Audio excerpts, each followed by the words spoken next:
Дроби degan narsani o'tamiz bugun. Сегодня пройдем тему дроби. Смотрите, дроби состоят из двух частей. Вообще-то из трех частей. Первая часть это А, то, что находится сверху вашего дроби.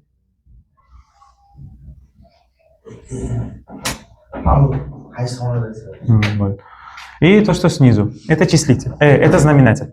То, что сверху, это числитель, то, что снизу, это знаменатель. И есть целое число. Целое число находится спереди, вот тут. Давайте его обозначим какой-то буквой С. Окей? Вот. Целое число, числитель и знаменатель. Хорошо. Теперь есть виды дробей. И рассмотрим, в каком случае у нас выходит вот здесь целое число. Так, дробь вида А, деленное на Б, где А, то, что сверху, меньше, чем Б, называется правильной дробью. Число, которое находится сверху, должен быть меньше, чем число, которое находится снизу. Ага. Вот. Это правильная дробь. Так. Теперь дальше. Точно такая же дробь А, деленное на Б, где А больше, чем Б, числитель больше, чем знаменатель, это будет неправильная дробь. Неправильная дробь. Потому что числитель по количеству частей становится больше, чем само количество. Например, пицца. Если рассмотрим в виде пиццы, сколько кусков у нас у пиццы? 8, верно. Вот, 8 кусков у пиццы.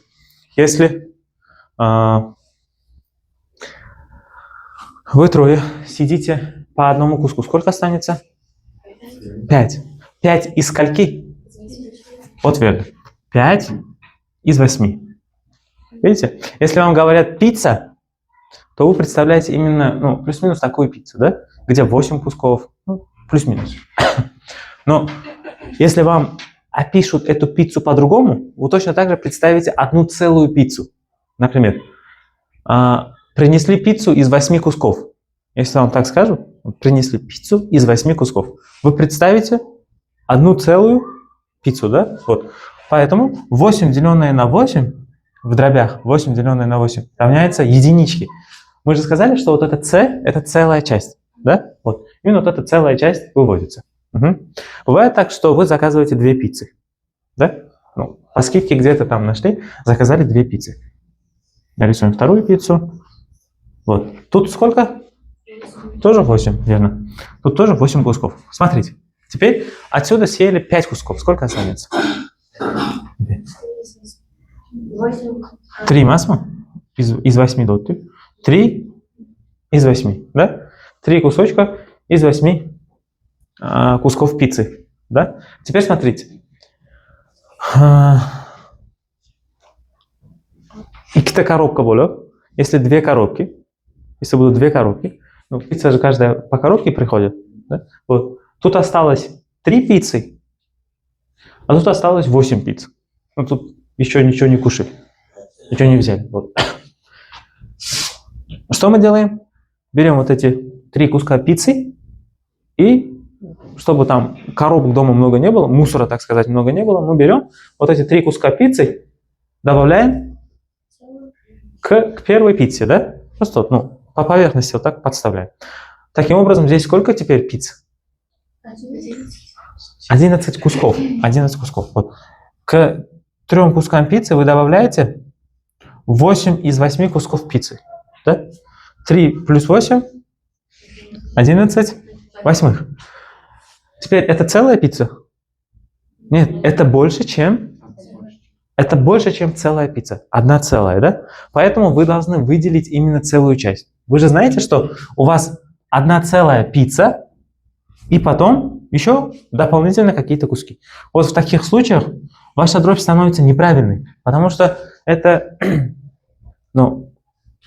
в логику не умещается, потому что больше, чем само целое. O'zbekchasiga shunaqa bo'lib qolsa nima bo'ladi? Ortiqcha bo'lib qoladi, to'g'rimi? Masalan, hammada 10 ta barmoq, qo'lida 10 ta barmoq, bu normal holat, da? Hammada как еще? 2 ta quloq, bu normal holat. Ну, lekin masalan 11 ta barmoq bo'lib qolsa, nimadir chaqirishadi unaqa odamlarni? Ortiqvoy, ortiqoy, nimadir ortiqcha chiqib qoladi. O'shunaqalarni nomlab shunaqa chaqirishadi, to'g'rimi? Chunki ortiqcha joyi bor. Bundoq tushuntirganim shunaqa. Xuddi ana hozir Pepsi'ga aksiya ketyapti, to'g'rimi? 2 litrli Pepsi'ga 250 millilitrmi shunaqa qo'shib berishyaptimi? Shu. Narxi o'sha, lekin ortiqcha yana qo'shimcha Pepsi'ni ustiga tekinga beryapti. Bu ham o'zi ortiqcha части. Ko'rdingmi? Mana shu ortiqcha degan narsani tushunishinglar kerak. Это у вас не целая часть. Понятно? Теперь смотрите, как его перевести в целую? Ну, в смешанный вид. Вы 11 должны разделить на 8. Угу. Делим. Даете 1 целую. Вы же знаете, что здесь точно есть 1 целая пицца. Сюда 8. Если мы от 11 вычтем восьмерку, получим 3. Вот, значит, у вас 3 лишних куска. Да. Отсюда получается 1 целая пицца и еще дополнительно 3 куска от 8 пиццы. Так, mana stulchikni olib oxiriga qo'shirib olasanmi? Mana xohlasam stulchikni olib oxiriga qo'shirib. Так, вот. Пока что понятно? Значит, правильная дробь – это дробь, когда у вас числитель меньше, чем знаменатель. Угу. Давайте его запишем, как 5, например, восьмых. А неправильная дробь – это что? Это когда знаменатель, нет, знаменатель меньше, чем числитель. Например, как 11 восьмых в нашем случае. Ага. И вот эта целая часть как определяется? Думаю, вы поняли. Если числитель и знаменатель равны друг другу, да, то это 1 целая часть. Понятно, да? Чтобы в дальнейшем глупых вопросов не возникало, бывают и вот такие моменты. 16 восьмых. Тут что будет? 2 целых. 2 целых. Тут же 2 пиццы. Вот. По 8 кусков 2 пиццы – это 2 целых пиццы. Верно? Mana stulchikologi. Narsalarni oladi, mana stulchikologi. Uzoq o'taman-da, hali darsim. Shungacha uni. Hop. Все? Каждая часть понятна вам? Да? Значит, это какая дробь? Правильно. Угу. Нет, это уже смешанная дробь. Смешанная дробь. Угу. Когда у вас есть и целая часть, и дробная часть в правильном виде. Понятно? Дробная часть в правильном виде. Все? Вот это то, что вы должны знать о дробях. Начальное понятие. Окей? Хорошо. Теперь перейдем к решению дробей. Начнем с самого легкого. 2 четвертых, 4 десятых. Давайте теперь немножко усложним.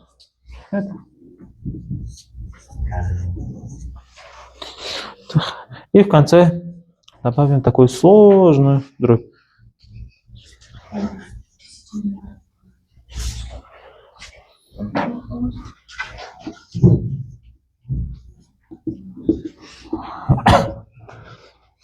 Так, бывают такие дроби, которые имеют общие делители. Помните, мы проходили такие числа, как взаимно простые и невзаимно простые. Невзаимно простые числа – это числа, которые имеют общие делители. Общие делители. Например, 2 и 4 делятся на 2. Поэтому мы их можем разделить на 2. Ага. Сверху единичка, снизу двойка. Верно. Теперь вот 4 и 10 тоже имеют общих делителей, да? 2 и 2. Тогда сверху останется что? 2. А снизу? 5. Верно. 2 пятых. Ну, как бы вы сокращаете дробь. Угу. Хоп. 45 250. На 5. Верно. Можно сократить на 5. 45 на 5? 9. Угу. 50. 50. Все. Вот теперь 9 и 50 у вас Нет. Какая дробь? Ну, какие числа? 9 и 50, какие числа? 10. Правильно? Ну да, это правильная дробь. Смешно. Нет, это правильная dробь. Yo'q. Agar sonda umumiy bo'luvchilar bo'lmasa qanaqa sonda urdik? Если у числа нет общих делителей, то это какие числа? Взаимно простые числа. У чисел, вот взаимно простые числа, да? Теперь наши эти числа сократить невозможно. Boshqa bo'luvchilar yo'q. 9 bilan 50 bir-biriga boshqa bo'linmaydi. Umumiy bo'luvchisi yo'q. 9 и 50 не имеют общих делителей. Все, эта дробь так и остается. Понятно? И это какая дробь? Правильная дробь. Вам обязательно нужно в конце привести дробь в правильную или же в смешанный вид. В неправильном виде вы не должны оставлять дробь. Понятно? Ну, давайте теперь к самому сложному. Смотрите, я вам так скажу, чтобы уметь делить вот такие дроби, вам нужно теперь знать признаки делимости. Нод. Признаки делимости и нод. Вы должны знать, как им пользоваться. Давайте сначала вспомним про признак делимости. Hozir. Ну? Вспоминайте признак делимости. Верхнее число делится на 2. Угу, хорошо. Нет, хорошо. По отдельности дроби никогда не рассматривайте. Рассматривайте их вместе. То, что сверху и то, что снизу, должны делиться на одинаковое число. Когда вы говорите, верхнее число делится на 2, вы как будто забываете про знаменатель. Вот так надо говорить. Общий делитель у этих чисел 2. Или общий делитель у этих чисел такое число. Хоп. Qaysi признак делимости снимем? Какие признаки делимости мы здесь можем использовать? Вспоминаем. Ну, вспоминаем. Да, признак делимости на 2. Ну-ка, можете мне рассказать про признак делимости на 2? Телефон. Ага, только четные числа. Верно? Можно? Ага. Нет, только четные числа. Признак делимости на 2 это только четные числа. И 0. Так, дальше еще.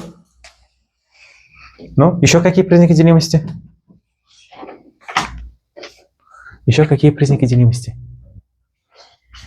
3. Как вы догадались, что 3?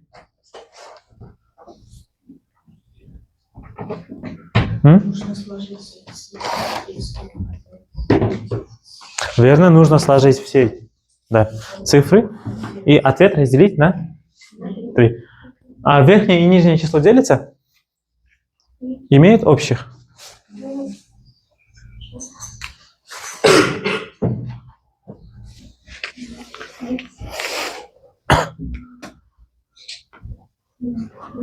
Ну, сверху tepadan nechta chiqadi? 3 plus 2 plus 4. 9. Pastda 18. Ikkalasi nechaga bo'linadi? To'ppa-to'p. Вот смотрите. Ага. Bo'ldi. Ana, hozir 9 ga bo'lib o'tirish shart emas. Смотрите. Вы хотели использовать признак делимости на... Признак делимости на что? На двойку, да. Yo'q, 3 ga ishlataman dedinglar, 2 ga ishlatib bo'ldik. 3 ga ishlataman dedinglar, 9ni признак делимости chiqib keldi. To'g'rimi? Хотели использовать признак делимости на 3, но так получилось, что вышло отсюда какой признак делимости? Девятки. 3 плюс 2 – 5, плюс 4 – 9. 9 делится на 9, а снизу 18. 18 точно так же делится на 9. Все, значит, у нас пока что рабочий признак делимости 2 и 9.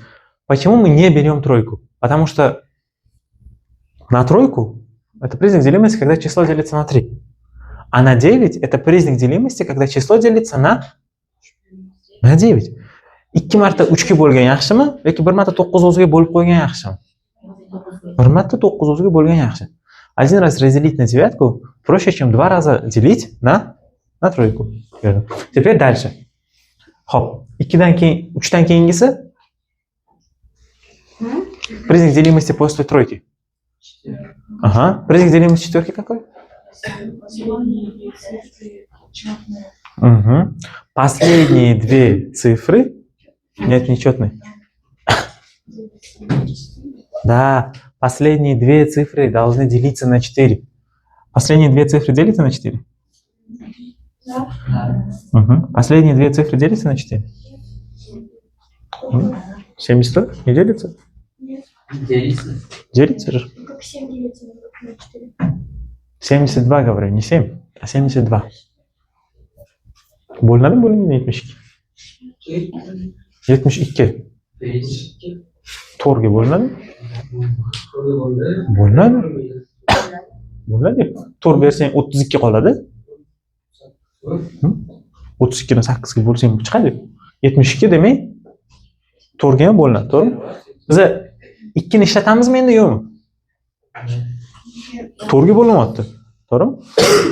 Если число делится на 4, то зачем его делить на 2?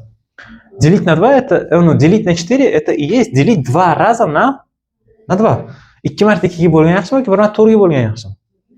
Да, один раз разделить на четверку лучше. Поэтому мы теперь вместо двойки будем использовать признак делимости четверки, верно? Угу. Дальше.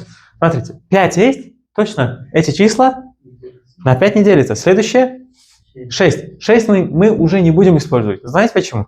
Потому что тут у нас есть двойка, и тут у нас есть тройка. Тройка bilan двойка bor, ichiga kirib ketdi. Bo'ldi. 6ni ishlatmaymiz. 7ni ham ishlatmaymiz, chunki уже четный bilan 9ni признак делимости ketyapti. Ага. Восьмеркаga keldik. У восьмерки какой признак делимости? Нет. Что? Ага, верно. Если последние 3 цифры делятся на 8, то это число делится на 8. 24 делится на 8? Угу. А 672? Ну, давайте попробуем. 67. Это 8 и 8. 64. 67 минус 64? 4. 3.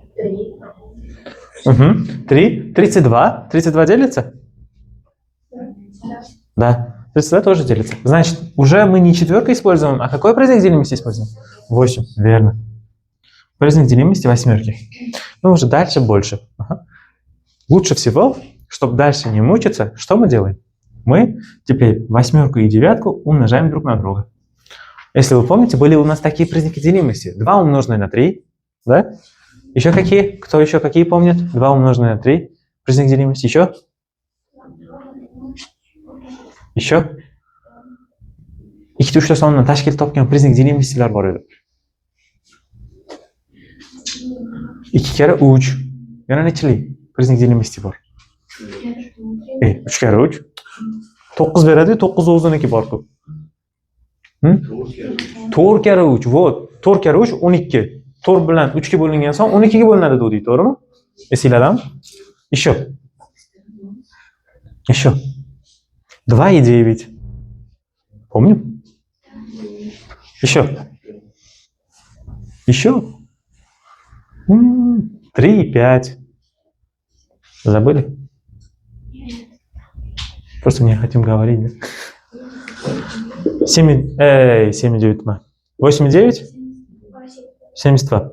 Вот, значит, наше число делится на 72. Ну, давайте. 3024 разделим на 72. Берем по 302. 302 на 72. 4. Ага. Нужно дать по 4. Сколько останется? Еще хватит.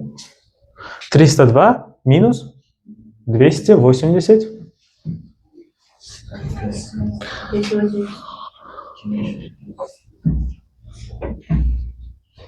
To'rtdan berdilar. 4 kara 2 8, 4 kara 7 28. Ayiramiz.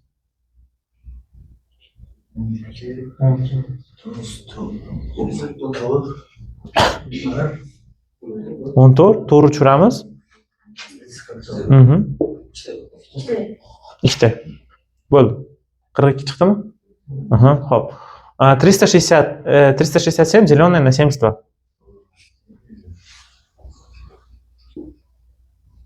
Nechtadi? 5 ta. Yo'q, 5 ta yetadi. 5 kere 2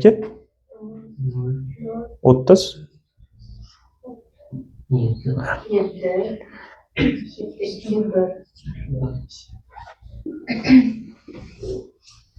Угу. Теперь нужно посчитать, это взаимно простые числа или нет. Nechiga sakratib bo'ladi?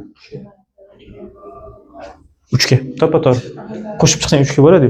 4 2 ga qo'shsak 6, 5 ni 1 ga qo'shsak. Hop, necha bo'ladi? Мы нашу дробь еще сокращаем на сверху. Снизу.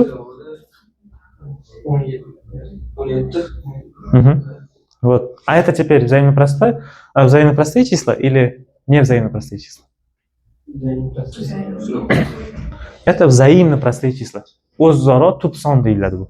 Все. Дальше не делится. Ответ у вас 14 17. Смотрите, объясняю. Сейчас просто при объяснении это заняло очень много времени. Ну, а так, когда вы начинаете решать, при сокращении дробей, пользуетесь признаком делимости, это намного быстрее решает вашу дробь, нежели чем делить сначала на 2, потом на 3, потом на 4, потом еще на какое-то число. Вот этот способ – это самый легкий способ. Потому что сразу посчитайте, на какое максимальное число ваша дробь может делиться. Tushunali? Точно? Просто tushuninglar. Но у вас такие лица, как будто бы ничего не поняли.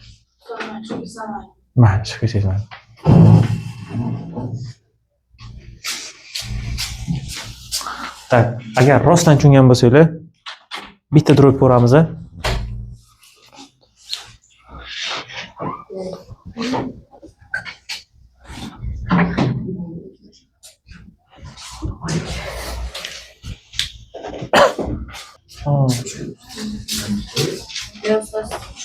Qiynaldinglarmi? Kimlar yana qiynaldi? Qo'l ko'tarsin. Qo'l ko'taringlar. Kimlar qiynaldi?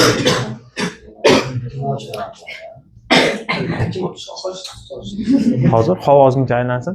Miyalarga bir kislorod kirsin. Ishlab ketadi. Sovumi? Hozir 2 minut. 2 minut. 16, 80, 26, 40. Qaranglar, idealni va bilan bo'la olmaysizlar. Shuning uchun riski mana boshladik, ketdi mana. Qisqartirib olsizlarmi? Qo'yib ketinglar. 2, 3, 4, 5, 6, 7, 8, 9, 10. Qo'yib ketaveringlar.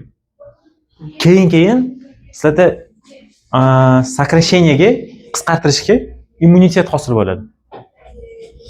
Qaysi paytda qaysi qisqartirish, как признак делимостini qaysi birini qo'ysam, javobim tezroq chiqadi degan narsa hosil bo'ladi. Lekin uning uchun boshida prям ketma-ket qo'yishinglar kerak. Boshida qo'yib ishlatishni o'rganishinglar kerak-da. Uni o'rganib bo'lganlardan keyin bo'ldi. Keyin o'zingizlar, men bunga bo'laman, 100%, men bunga bo'laman deysizlar-da, umumiy javoblarni chiqarib ketaverasiz. Hozir o'shani qilishni o'rgataman. Tak, qaranglar. Ketdi. Oxiri 0 0. 0 bilan son tugasa 2 5 10 ga bo'linadi, to'g'rimi? 2 5 10. Biz 2 bilan 5 ham olmaymiz. Eng kattasini olamiz. Bu 10, to'g'rimi? Bo'ldi. 10 ga bo'linadi, 0 larni olib tashlasam ham bo'laveradi. 0 kerak emas. Chunki 10 ga bo'lganimdan keyin ikkita son shuni qanday bo'lsa shunday chiqadi. To'g'rimi? Bo'ldi. Число же заканчивается нулем. Да, поэтому оно делится на 10. Поэтому я использую просто признак делимости на десятки и убираю наши нолики. Ketdi. Endi 2 ga bo'linishini bilib turibman, to'g'rimi? Demak, 2 ga bo'lib o'tirmayman. Reski nechiga o'tib ketaman? 3 ga. 3 ga o'tib ketaman. Chunki 3 ga bo'linadimi, bo'linmaydisini tekshirib olay oldin. Chunki 3 ga bo'linadi, bo'linmaydisini tekshirib olsam, если я смогу проверить, делится ли число на 3 или нет. На 2 же точно делится это число. Если числа делится же на 2. Вот. А если я смогу проверить, делится ли число на 3 или нет, потом я могу комбинировать эти числа. Как 3 × 4, 3 × 2, 3 × 8, 3 × 7 qilib keturaman. Tushundinglarmi? Ketdi. На 3 делится или нет? Смотрите, легкий способ. 6 на 3 делится? Да. 1 плюс 8? 9. 9 на 3 делится? Все, значит, 6 плюс 9 делится на 3. Qo'shib o'tirishlar shart emas. Ichida 3 ga hamma son bo'linsa bo'ldi. 6 делится? 2 плюс 4 делится? Да, все. Значит, и верхнее, и нижнее число делится на без остатка. Все, понятно? Oson ekanmi? Qaranglar. Вот я нашел, что число делится на 3 без остатка. Верно?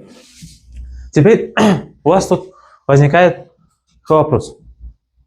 На 4 делится или нет? На 4 признак делимости? Последние? Последние две цифры. 64 делится на 4. Вы это знаете. 68?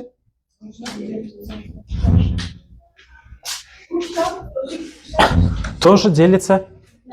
Да, на 4. Все. Значит, это число делится и на 3, и на 4. Значит, это число делится на какое число? На 12. 2 bilan 3 bilan 4 ga bo'lingan son 12 ga ham bo'linadi. Bo'ldi. Mana shu sonni 12 ga qisqartirib yuboraman. Qaranglar, qancha sondan qutuldinglar sizlar. Mana 3 4 bo'ladigan bo'lsa, 2 ta 2 dan qutuldinglar. Bitta 3 dan qutuldinglar. Mana bitta 10 dan qutuldinglar. Hali ham hech narsa yozmagansizlar.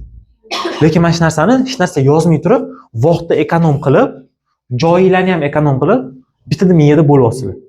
Tushunarlimi? Нужно уметь экономить, короче говоря, время и место. Все, начали. Делим на 12. 16 на 12. Bitta beramiz, to'g'rimi? Necha qoladi? 4 ta qolmaydimi? 16 dan 12 ni ayirsak, 4 ta qolmaydimi? Hop, 8, 48. 48 bo'lsa 12 ga nechini ko'paytirish kerak? To'g'ri, 14. Pastda 20, 24. 24. Остаток 2. Опять 24. Значит 22. Теперь 14 и 22 делится на какое число? Резко. На 2, да? Охра, juftku. Последние числа четные. Значит, число делится на 2. Все, o'ylab o'tirmaydi. 7 11. Это какая дробь? Все. Вот вы сократили дробь. Miyada bo'lishni o'rgansanglar, bo'lish emas, qaysi songa bo'linishini topib olsanglar, u yog'i ketdi, bo'lib ketaverasizlar. Tushunarlimi? У кого вопросы? Qanaqasiga 7 chiqdi? 14 ni 2 ga bo'ldingiz, 22 ni ham 2 ga bo'ldingiz. 7 chiqdi, 11 chiqdi. Boshqa chiqadi. Boshqa chiqdimi? Boshqa chiqmadi, javob shunaqa chiqdi, boshqa yo'q. Yo'q, yo'llari har xil. Baribir ham oxir oqibat o'sha nechta songa bo'linsa agar o'sha songa bo'lib ketaverasan. Baribir ham bir xil chiqadi. Faqat hamma har xil bo'ladi. Kimdir boshida faqat 2lilarga bo'lib oladi. Masalan, 2, 4, 8 shunaqalarga bo'lib oladi. Keyin 3 ga o'tadi. Kimdir birinchi 3lilarni bo'lib oladi, keyin 2lilarga o'tadi. Hamma har xil bo'ladi. Ikkalasini birga ishlatsanglar tez bo'lasizlar. Yana bitta misol ko'ramizmi? Yoki tushunarli bo'ldimi? Yana bitta ko'ramizmi? Xo'p.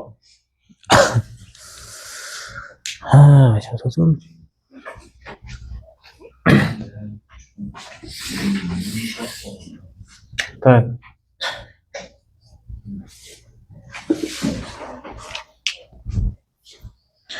Так, 840, 960. Ketdi. Qani? Aha, verdi. Вот. Уже ko'ryapsizlar, уже ko'ryapsizlar. Mana nollar ketdi. 10 ketdi. Yana necha? Ketdi. 2, 4, 3. Ha? Молодец. 3 ga qilish kerak, to'g'ri. Necha? 3 ga bo'linadimi? 3 ga bo'linadimi? Va, ko'rdinglarmi? Bo'ldi. Necha qoldi endi? Demak, 3 kare 2, 3 kare 4 qilib ketursak bo'ladi, to'g'rimi? Bitta narsani tushunib olishimiz kerak, 4 ga bo'linadimi yo'qmi? Tepa 4 ga bo'linadi, 100%. Chunki 8 to'rtga bo'linadi, 4 to'rtga ham bo'linadi. Pasam bo'linadi. Chunki ko'rib turibsizlar, 9 ichida 8 bitdi, 1 остаток 16. 16 to'rtga bo'linadi. Bo'ldi. Demak, 4 kara 3 necha? Yana 12 chiqdi. 12 ga da, na 12. 12 ga bo'lib yuborish kerak. 84 12 ga qarang. Mana hisoblashga yana qiynalyapsizlar, to'g'rimi? 84 deyapman. 84 12 ga deganimda 2 kara necha to'g'ri beradi deb o'ylashingiz kerak. 2 kara necha to'g'ri beradi oxirida? Astagfirulloh. 2 kara necha oxirida to'g'rili son beradi? 7 kara 2 14. To'g'ri bor-ku. Kara bilan ishlaylar, iltimos. Uyat bo'lib ketdi bu yog'i. O'sha 7 dan bersanglar 14, mana bu 7 84 bo'lib ketadi. Demak, mana bu yerda necha chiqar ekan? 7 96. Qarang. 96 12 ga bo'lyapmiz. 2 kara necha oxirida 6 beradi? 8. 8 kara 2 16. Bo'ldi. Demak, mana bu yerda 8 chiqadi. Bo'ldi. Qiyin ekanmi? Qoidani ishlatib olsanglar bo'ldi. Qoida. O'shaning uchun u ana jodliklar keyin kerak bo'ladi deganim, mana shu yerda kerak bo'ladi. Agar oxirida nol bilan tugamasa ham, Hozir 0 bilan tugamaydiganini ko'rib chiqamiz. xuddi shunaqa jarayonlar tasvirlanadi. 327 351.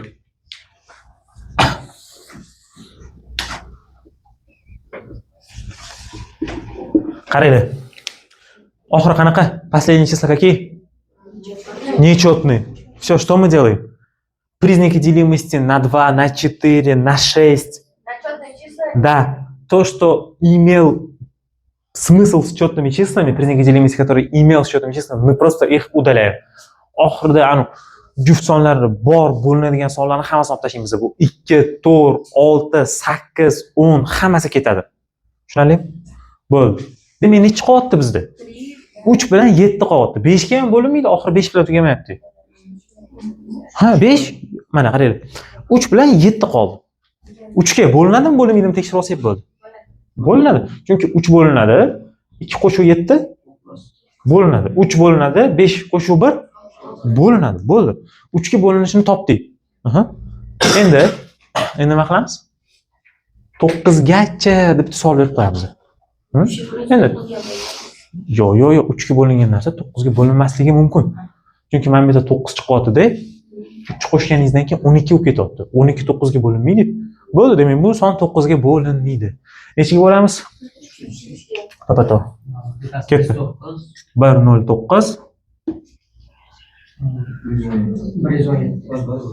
3 sharmanda. 1 7. Necha qoldi bizda? Bu endi 3 ga ham 9 ga ham bo'linmaydigan son chiqdi. Necha qoldi bizda? Bitta bo'lib ko'rishimiz mumkin bo'lgan son bu 7 qoldi. Bitta 7 ga bo'lib ko'ramiz. Xohlasanglar tepasini, xohlasanglar pastini. Xo'p, pastini. 11 ichida 7 bitta bor. 4 qoladi, 47 bor. 47 yo'q, bo'ldi. Bu nima ekan? Bu nima ekan? Javob. Ha, взаимно простые числа. Bo'ldi, javob. Это взаимно простое число. Это ответ ваш. Tushunarli bo'ldimi? Qiyin bo'lmayaptimi? 10dan 15. Bo'ldi. Так, endi qaranglar. Сокращение degan narsani tushundik. То, что относится к сокращению, мы поняли. Значит, чтобы уметь сокращать, вы должны знать что? Признаки делимости. Делить. Ага. Yana. Таблицу умножения. Вот именно. Просто выучить таблицу умножения недостаточно. Надо им уметь пользоваться. Shunaqa oxirida tak 2 kara necha to'rtli son, 2 kara necha buyoqli son ko'pda, unaqa qilib ko'p tushadi. Всё. Endi qaranglar. Теперь мы перейдем к более сложным этапам темы дробей. Но до этого давайте для практики первый номер попробуйте решить до 20-го. 20-gacha yechib turinglar. Xo'p. Davom etamiz. Mavzuning qolgan qismini ham tushuntirib beraman. Bitta eshitamiz, bitta boqamiz. Так. Теперь смотрите. Мы сократить дроби научились, А теперь нам нужно уметь превращать неправильную дробь в правильную. Noto'g'ri kasrni to'g'ri kasrga o'tkazishni o'rganishimiz kerak bo'ladi. To'g'ri emas u o'zi aslida smeshanniy deyiladi, aralash kasr. 25 taqsim 8. Eng birinchisi 25. 3 marta o'tib beruvdik, buni ko'raylik. Nimani? Noto'g'rini aralashga, noto'g'riga tuzaylik. Mani o'zim ham bir 10 marta o'tib bergan bo'lsam kerak. Так, смотрите. Tepa degan narsa tegi-tegidan ko'p-ku. To'g'rimi? Bundoq qilib aytganda, если вот так сказать, hozir mana shu sinfda nechta o'quvchi lishni? Manda shu. Ikkita. Ikkita emas, bitta. Bitta. Mana 12 ta joyga 13 ta o'quvchi to'g'ri kelyapti, to'g'rimi? Qaranglar. 13 ta o'quvchi 12 ta joyga to'g'ri kelyapti. Bu xonaga butun sinf bo'lish uchun nechta o'quvchi kerak? 12 ta. Mana shu xonaga bitta butun sinf tashkil qilinishligi uchun nechta o'quvchi kerak? 12 ta. 12 tadan uyog'iga eplab bo'lmaydi, to'g'rimi? Xo'p. Demak, bu yerda nechta butun bor? Nechta butun sinf bor? Bitta butun va bitta ikkinchi sinfga qo'shilishi kerak bo'lgan o'quvchi bor. Tushunarlimi? Kichkina guruhlar bor ekan, kichkina guruhga 8 ta o'quvchi olishar ekan. 25 ta o'quvchi bor. Nechta guruh bo'lib va nechtasi butunmas guruhga o'tib ketib qoladi? 3 ta guruh chiqadi, to'g'rimi? 3 группы можно создать из вот этого числа.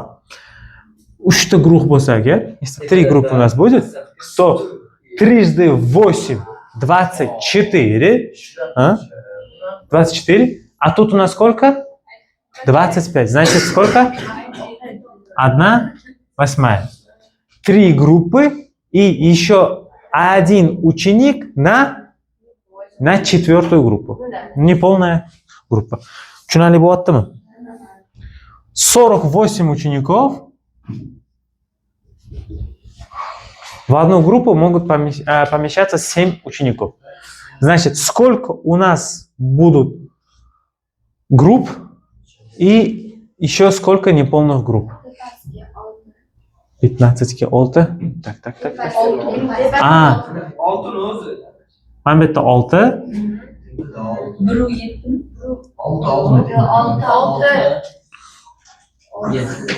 7. To'p. Tepasiga deganingiz men 15 ga 6 deb eshitdim. Tushunarli bo'ldimi? Qiyin narsa emas ekan. Nima qilayotgan ekanmiz bu yerda? Agar yaxshilab tushungan bo'lsanglar, 48 bo'lsa, 48 ni bo'layotgan ekanmiz, to'g'rimi? 6 ta berib 42. 42 qoldig'i 6. Qoldiqni qayerga yozayotgan ekanmiz? Ostatikni mana bu yerga. Bu delитель 6 целое число. Bo'ldi? Tushunarli? Shu. Qiyin narsa emas ekan. Endi qaranglar. Mana shuni o'chiraman. Kerak emas, по-моему. Теперь смотрите. А если вам дадут вот так. Одна группа и найдите общее количество учеников. Ёпарасоте. Найдите общее количество учеников в топиксе, если у нас есть одна целая группа и еще одна группа из 12 человек, где сидит только один ученик. Только один ученик. В общем, сколько учеников в топикс центре? Mana shunaqa savol beriladi. Masalan, qanday topamiz? Oddiy. Endi hozir sizlar buni bilib turibsizlar, 13 taligini yoddan olganim uchun. Lekin uni topish uchun oson yo'li bor. Есть легкий способ найти ответ. Единицу умножайте на 12. Единицу умножайте на 12 и прибавляйте единицу. Вот эту единицу я откуда взял? Это остаток, вот, это остаток. To'ppa-to'g'ri. Masalan, 48 bo'lganda ham necha chiqdi bizda? 6, 6, 7, to'g'rimi? 6 ni 7 ga 6 на 7 плюс то, что в числителе. Плюс 6. Здесь 13, здесь 48. И теперь, значит, у нас 13 учеников из 12-учениковой группы в топиксе. Или 48 учеников из 7, как 7 из 7 группной, как классе, ну, shunaqa. Tushunarlimi? Katta sonlarda ham xuddi shunaqa. 605 на 81. Есть, например, 605 на 81. Что вы делаете? 605 делите на 81, находите целый ответ и остаток. Целый ответ, если мы квадратиком выделим, то что в конце концов выходит у нас? Целый ответ, остаток, а снизу сам делитель. Tushunarli bo'ldimi? Qiyin narsa emas ekanmi? Qiyin emasmi? Osonmi? Tushungan-tushungan-da ustoz. Xudo xolasa bir oydan keyin qaytadan o'tib beraman degan umiddaman. Ertaga ko'ramiz. Так. 50 18-х. 50 18-х. Это какая дробь?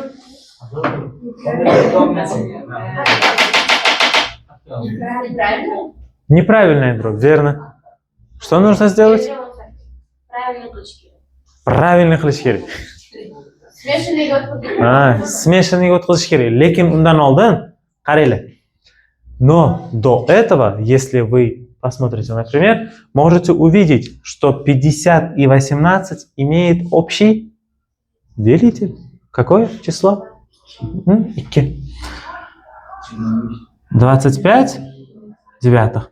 25 разделить на 9 легче, чем 50 на 18. Согласны? Значит, отсюда мы можем сделать какие выводы? Что если у нас неправильная дробь, если у нас дробь неправильная, и эту дробь мы можем сократить, то лучше всего сократить, а потом их разделить. Понятно? Вот. Так, bo'ldi, to'g'ri ham tushuntirdim. 5. 5 сократите дроби deyapti. Давайте попробуем сократить эти дроби наши. О, нам ладно.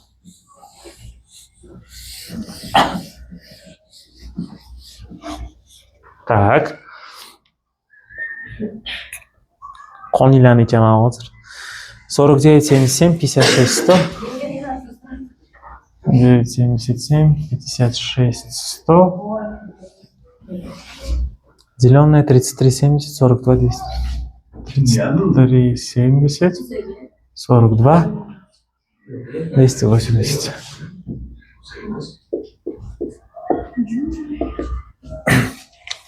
Страшно?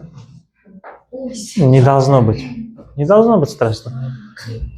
Mana bitta qaraganinglarda ko'ryapsizlar-ku, qisqaradigan narsada bor deyapsizlar-ku, to'g'rimi? Bo'ldi. Mayda-maydalab qisqartiraveringlar.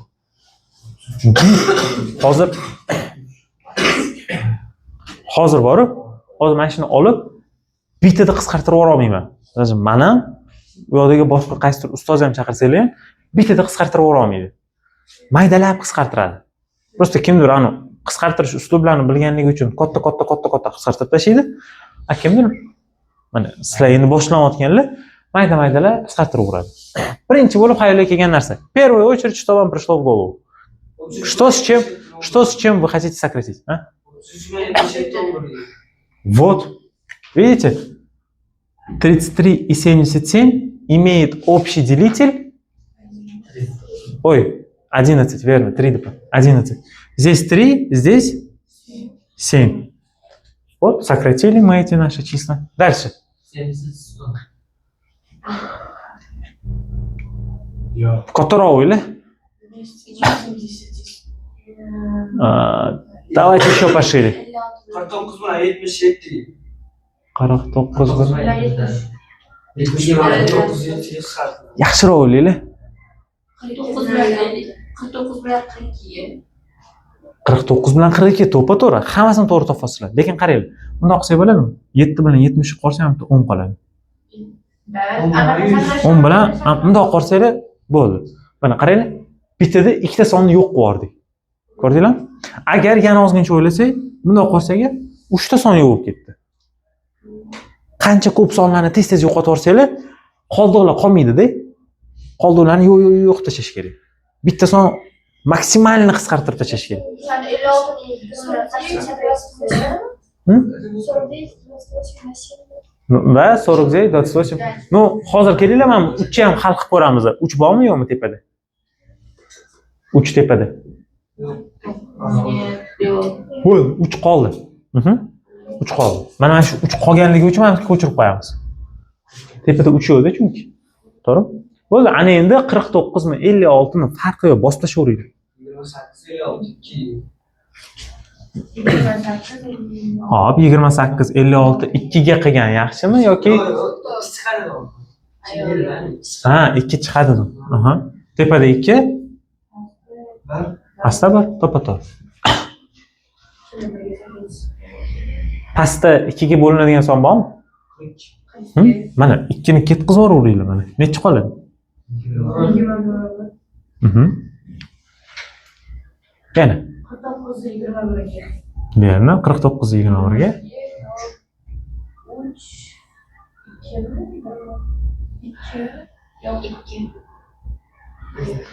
21 nechiga bo'ldinglar? 3 chiqarish uchun. 7 ga. Ha? 49 ni nechiga bo'lasizlar demak? Na 7. 7 qoladi. Tepada nechi qoldi? Pastdachi. Men bu 3 yozib bo'ldi. Men bu 3 yozib olsam bo'ldi. Javobinglar 9. Bo'ldi. Tushunarli bo'ldi? Ikkita qoldi qolib ketdi-da. Shuni ko'chirib yozib qo'ying. Tushunarli? Qiyin emasmi? Sal qiyin. Yana bitta misol ko'rib chiqamiz.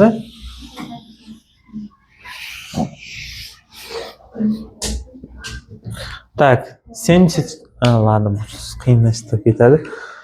64, 22, 49, 15. 64, 22, 49, 15. Снизу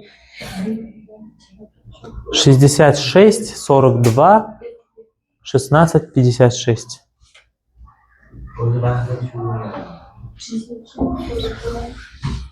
6, 42, 16, 56. Ну, начали. 66 и 22. Вот, сразу видно. 66, ага. 2, 6. To'ppa-to'g'ri. 6 ni 2 ga sakrayib qoladi. kerak bo'ladimi? Ha, bo'ladi. Dars. Mana bu 3 yo'qotib olish kerak. 3 qoladimi yo'qmi? Qidiringlar. 3, 15, верно? Теперь 5 исчезнет или нет? Нет. Все. Mana bu yerga 5 ko'chiraman-da, 5 o'chirib tashlayman. Chunki chalg'itib olishi mumkin-da. Tushunasizlar?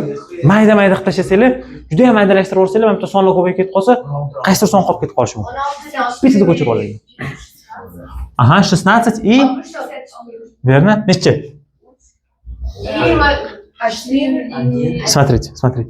6 и сколько дает в конце 4? 4. 4. 6 и 4? 24. Demek bu necha qolar ekan? 4. To'g'ri 16 ga ko'paytiringlar, 64 chiqadi. Bu yerda 1 bo'ladi. Xo'p, to'g'ri yo'qotinglar. Ana. 42, 56 farqi yo'q, ketaverasiz. Xo'p. 56.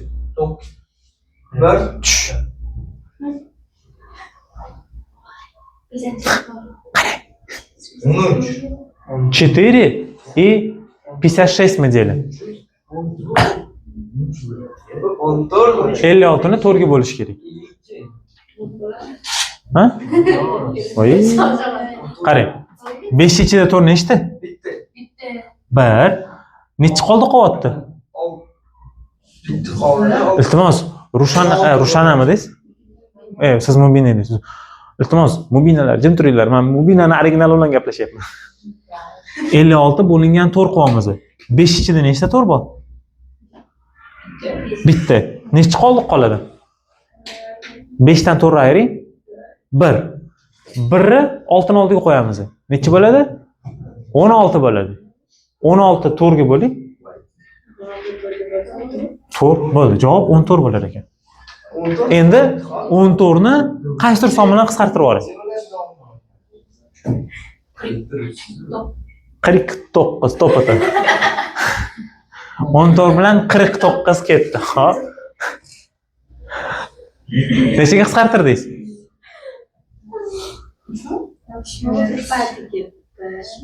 Mana 49 bilan 14 ni nechaga qisqartirdingiz? Oh my god. Topasiz-ku mana.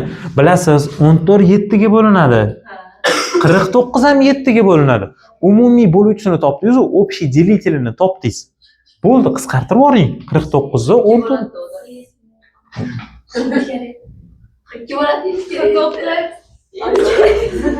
Siz kara-karani yodlashingiz kerak ekan. Gap kirik 9 emas ekan. Gap kara-karada ekan. Mana bitta 2 qoladi, to'pa-to'g'ri. Endi qaranglar, to'g'ri qo'shilaman. Mana bu 2 tepadagi qaysidir songa bo'linadimi? Yo'q, bo'ldi. 2 ni ko'chirib qo'yamiz. Necha qoldi tepada? 7 6. Bo'ldi, 6 bo'linadimi qaysidir songa? Ko'chirib qo'yamiz. 5 Tushundingizmi? Kara-karani yodlang, keyingi dars menga topshirasiz. Kara-karani bilaman. Bugun darsni necha marta adashdingiz? Xudo ko'rsatmasin, imtihon kirganingizda adashib qolsangiz nima bo'ladi? Bo'ldimi, mavzu tushunarli bo'ldimi? Ha? Qisqartirish tushunarlimi? Деление понятно? Сокращение понятно? Hozir mana bundoq qiladilar-da, mana rasmga oladi. Telefon ham bitta. Так. Деление понятно. Сокращать тоже понятно. Смешанный, несмешанный, неправильный, правильный, хамаса понятно. Числитель, знаменатель, целое число, все понятно. Значит, давайте сделаем такое заключение. Для сокращения дробей нам нужно уметь пользоваться чем?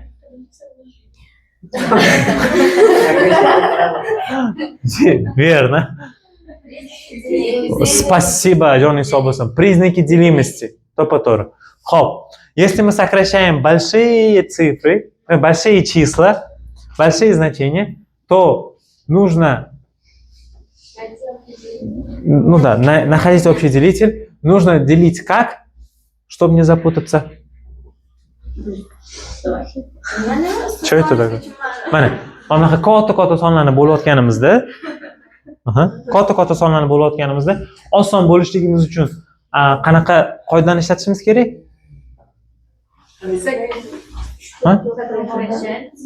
To'g'ri, сокращать. O'sha. Умножение ham bilishimiz kerak. Mayda-mayda narsalarni qoldirishimiz kerak emas. To'g'rimi? Mayda-maydalarni ham olib tashlashimiz kerak. Tez yo'qotib tashlashimiz kerak. Bo'ldi. Ana shunday gaplar. Xo'p. Qaranglar, hozir men sizlarga aytayapman, mayda-mayda narsalarni yo'qotib tashlash kerak deb. Lekin bu narsaga zatsiklib qilib qolmanglar. Ertaga shunaqa payt keladi. Mayda-mayda narsalarni spetsialni qoldirishinglar kerak. Misol chiqishligi uchun.